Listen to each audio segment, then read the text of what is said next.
like a Hellcat.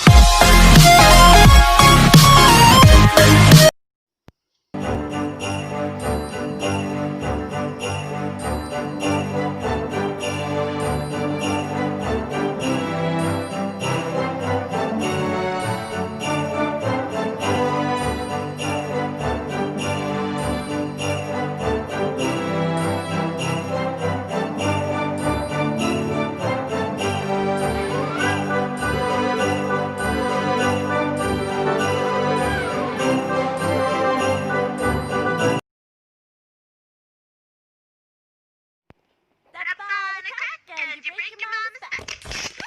Oh my God! Stop playing for the love of God!